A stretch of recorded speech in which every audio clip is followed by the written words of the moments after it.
Hello and good afternoon, everyone, and welcome to this weekly live sessions. And today's session topic is meditation: what, why, and how. So let's give some time for everyone to join in. But unfortunately today, and I do this live with Dr. Srijit, but unfortunately he can't join because of the connection problem. There's some issue with connection that side. So just last minute I decided to go ahead.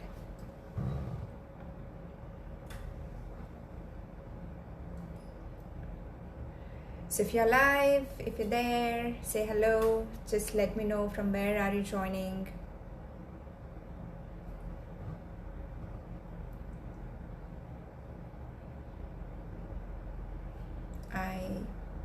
Let me know if you can hear me well.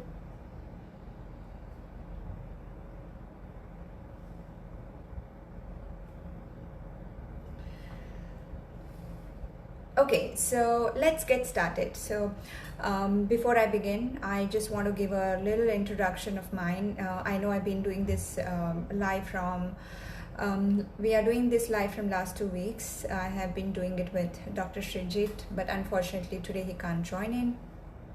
So I decided to go ahead with the live and not to break that weekly lives.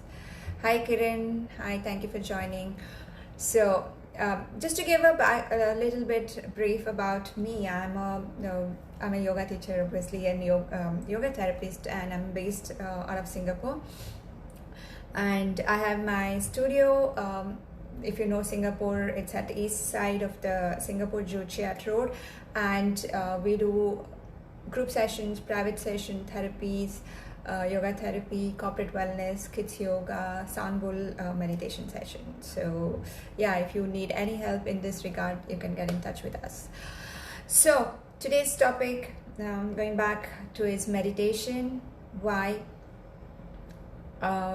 what, why, and how. So I'm going to answer all these questions, so stay until end.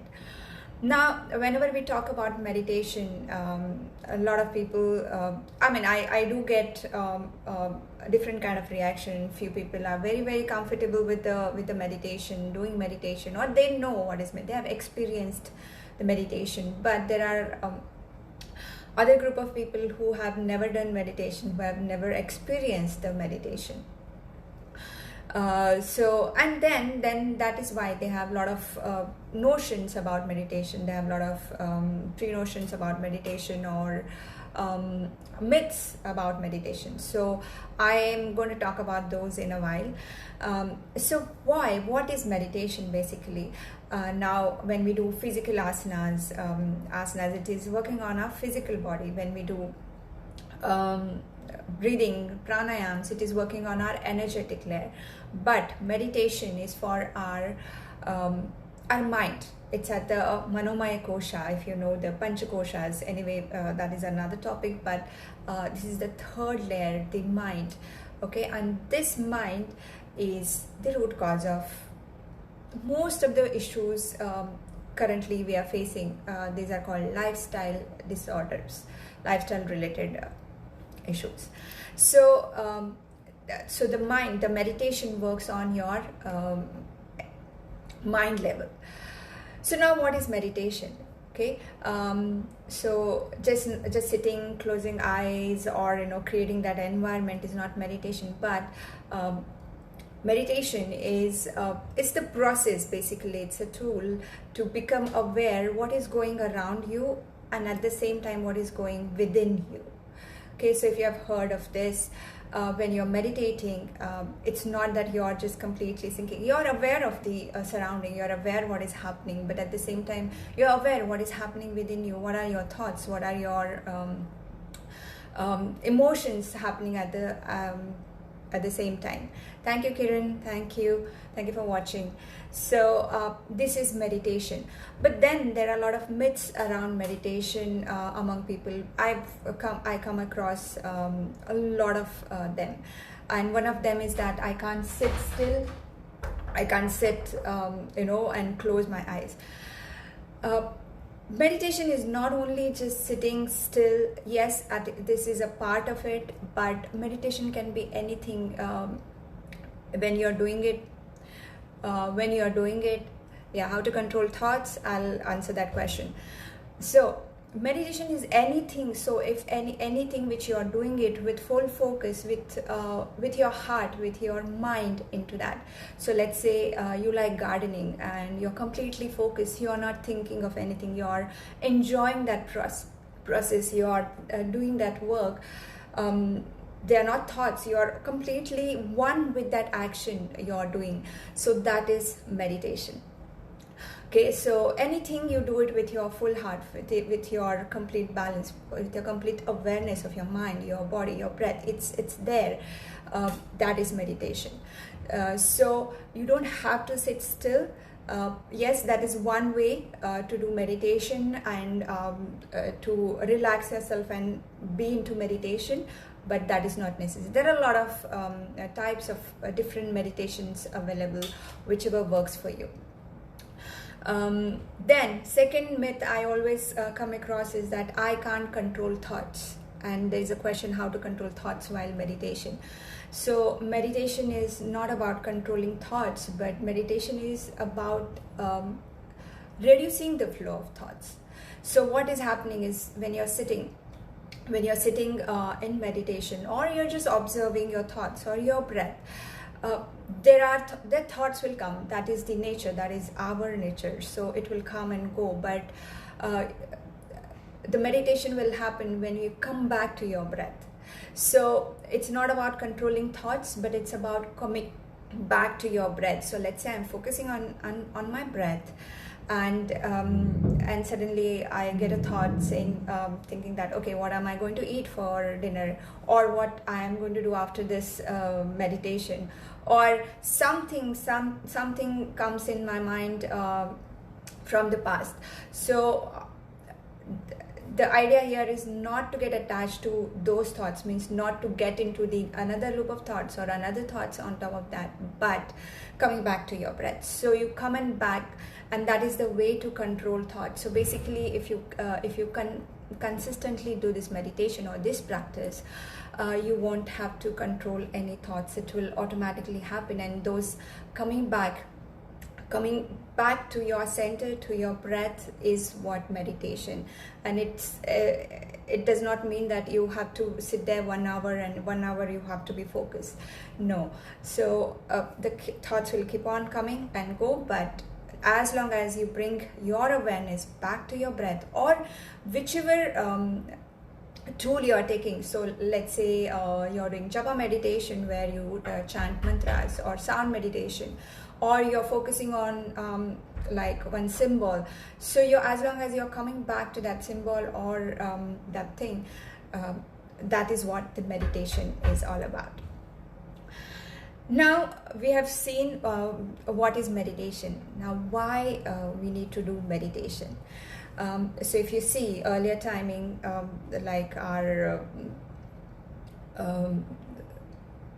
the sadhus and gurus, they used to do meditation just to achieve nirvana, or just to be in that meditative state for a long time, or achieve moksha. That's what they say. But if you talk about our current life or our current lifestyle, it's very, very relevant, because everybody is going through a lot of stress, anxieties, the competition, the way we work, the endless emails going back and forth, and especially in the timings of pandemic, where we have that external stress of the unconscious stress of virus, as well as we have our own conflicts of working, of our family. There are so many things to manage and so on. So why at this in this scenario it is very, very important to meditate is first, number one thing is to reduce stress. And again, stress starts from our mind, our thoughts. So one thought lead to another thought, and then another thought, and we go into loop of thoughts. So again, I mentioned earlier that speed of thoughts is nothing but stress.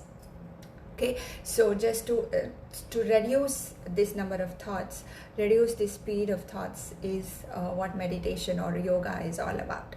So, and due to all this stress and these conditions, a lot of people are suffering from cancer, hypertension, diabetes, migraine, and so on. And now if you see the current scenario, even this stress can lead to low immunity. Okay, so it's very important that we at least give ourselves some time to sit with our breath, or sit with ourselves and understand. So it is said that not all the answers can be, you won't find all the answers on Google. Some answers can be found within yourself, and only meditation can give. So earlier times when Guru and Shishya means teacher and student used to ask any question to teacher used to say, go and sit and meditate, you will find the answer. So that is the thing. And I just want to share one thing about my experience about meditation. If you know me, I had worked in corporate for quite a long time, and then there I was not happy, stressed, and all these things, and that is where I got introduced to yoga. And I went deep into the yoga I learned. I did teacher's training and so on, but I got that realization in the meditation. Like, I was sitting in meditation, and then suddenly I thought that if yoga helped me a lot, why can't I become a mediator to help others who are going through same issues. And this did not happen in one time, that I just sat in meditation and then I got that realization. No, it happened over the time. I was practicing continuously. I was doing meditation regularly, and this happened. So if you want to work, if you want to change and control your lifestyle, you want to manage your lifestyle, meditation needs to be part of it. And you don't have to, and I'm going to talk about it, how you can do it. And when I was posting about this topic, a lot of people said that I don't know what is meditation, how to do, I don't know where to start. So I'm going to talk about it in a while. And meditation is a buzzword now. I know a lot of people talk about meditation, but is there any scientific proof behind that?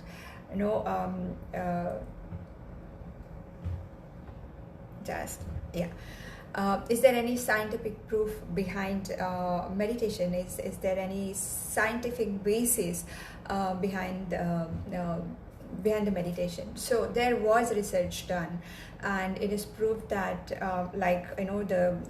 the scientific instrument like MRI and ECG, that have shown the changes in the I was getting called. So they've seen the changes in the brain activity in the person who is doing regular meditation. So a few things it helps. Scientific research have done that. Doing regular meditation helps to thicken a gray matter of prefrontal cortex. Now, this part of the brain is responsible for our higher cognitive functions. It helps in differentiating conflicting thoughts, differentiate between what is good and bad, helps in identifying your goals, current activities. Just a minute, hold on.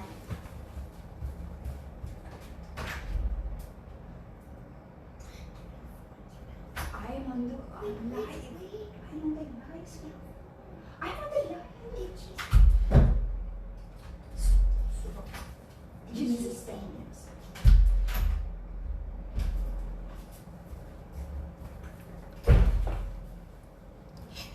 So sorry. Okay, sorry for the disturbance. So I was talking about how scientific research, this practice is based by scientific research. So our prefrontal cortex is is responsible for a lot of higher cognitive functions, like it helps to differentiate between conflicting thoughts, it helps to differentiate between what is good and what is bad, helps for a better decisions. So when you are into that state of conflict, it will help you, if you're a regular practitioner, or even you just take a moment to take a pause and observe and sit, relax. It will definitely help you to, your prefrontal cortex will take over and you will be able to do the better decision. So again, the consistent practice will make it like the natural way of your responding. The second thing, they have done research. It said that regular practice of meditation helps to reduce beta level of your brain. Beta level is where you are, where there are a number of thoughts. So we, as a human being, we have about 70,000 to 80,000 thoughts per day, and about 80% of thoughts are repetitive. It's in the loop. It's the same thoughts. It's like in the pilot mode. We are just keep on thinking about it. So the meditation helps to reduce this beta level. I would say that it helps in refining your thoughts. When you are really practicing meditation regularly, you will know that what are those thoughts which is helping me, what are those thoughts which is like not uplifting me, which is not helping me in any way. So this is second research done. And third one, whenever you do meditation, the cortisol level. So now again, stress increases the cortisol level in our body. Generally in the fight and flight mode, in the fight and flight situation. So let's say you are in your work and your boss has given, like, is not happy, or some conflicts between you and your boss. That time you are into that fight or flight mode. You want to fight, you want to give it back, but you need to resist. You can't do that, or you just want to just give up and resign from that situation and imagine what is happening with your breath, with your body. You're breathing deeply, you're angry, you're stressed. So at that time the cortisol levels are very high, and most of the time, like in this today's lifestyle, most of the people are stressed and they are going through this stress most of the time during the day. So again, the cortisol levels are always high, and this does a lot of harm to our body. So it helps in reducing cortisol level. So these are the scientific research done. So it's not just just a buzzword or just the thing, but there is a lot of study done how your meditation helps. Now, meditation is like a new medication. If you really make a part of it, if meditation as a part of your lifestyle, your dependency on medication will reduce definitely. Because, for example, let's say someone has migraine, and what does that person do? And the migraine, again, trigger and the root cause might be different, but most of the time what I have come across is again stress. So generally what one does when someone goes through migraine is just take the pills or Panadol or something.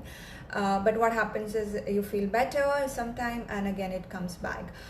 It is recurring. But if you work on your mind, your breaths, you meditate regularly, all these things subside slowly. So meditation is like a new medication. Okay, and it's not for particular group of people, not for women or men. It's for everyone, right from kids to old age. You can practice meditation. So if for kids, it definitely helps for improving their self-esteem, improving their focus and concentration. And now a lot of people are using, in corporates and especially in working environment, they're using this mindfulness techniques and meditation for their team, for their employees as a winning strategy. healthy employee is what brings the productivity and good work in the culture. So definitely, if you adopt meditation, mindfulness as part of your working environment, it is going to help in overall, your environment. Now, coming to the last part of meditation, how one can do meditation. Okay, now if you have never done it, I know a lot of people have never done or never experienced it, and they want to do, but they don't know where to start, what to do, how to do, what kind of meditation to do. So if you're confused, if you don't know initially what to do, it's better to do it with a guide, with a teacher. He or she can guide you initially, and then you can do it on your own. But for the meditation, there are different types of meditation. So it's like breath meditation, sound meditation, japa meditation, then this transcendental meditation, then you just focus the guided meditations, again the dynamic meditation. There are a lot of things, so you can experience this meditation. But the simplest meditation, what you can do is just sit down, close your eyes and focus on your breaths, just focusing each inhalation and exhalation. It's the breath awareness meditation, so which is the simplest of it. So you can just sit for 5 minutes, whatever time you can give yourself, and focus on each inhalation and exhalation, breathe in and breathe out. That's all you need to do. And then in between there will be thoughts coming and going. But when the thoughts comes, you don't have to control, you don't have to stop, you don't have to create any barrier there. Let those thoughts come in. You just have to, whenever you feel distracted, whenever you get distracted, you just come back to your breath. So that is what the meditation is all about. Okay, now how we can achieve that practice and consistent practice. So again, consistency is very, very important. So try to select a time for yourself for meditation, either morning, afternoon, evening, whatever time suits for you according to your comfort. Just take out some time. Even 3 minutes, even 5 minutes is good enough to start. Next thing is you can find a place for meditation and try to do it at the same time, same place, and even same time. That will help for your body to get adjusted or get acquainted with that environment and that time that you are going to do meditation. And you don't have to like create that big environment for meditation. Anything cozy, small, where you won't get disturbed by anyone for a few minutes. That's a good enough. And again, just start with breath meditation. It's a good time. If not, breath meditation is a good way to start. Or if not, you just find a teacher, or there are a lot of apps nowadays which can give you a guided meditation. So just listen to those apps. So again, consistency is very important. And let me know if you were in live, you are going to live, or you watch me later, how meditation helped you. Okay, so this is all about meditation, what, why, and how. I hope this is helpful. Some part of it at least you can take away from it and try to practice it regularly. Now I have this book called Natural, and I know it's opposite, it looks the mirror image, Natural and Organic Healing. So I have co-authored this book and I have written a chapter about meditation. So meditate to revive, rejuvenate, and recharge life. Okay, so if you're in Singapore, if you want this copy of the book, just message or DM me, or just message under this live video, or later on whenever you watch, you will get this free copy of the book. I have few copies left. And so thank you so much for watching, and I hope it is helpful. So I'll see you again in our next live. Hopefully we will have Dr. Srijit that time. And thank you. See you soon. Bye bye. Take care.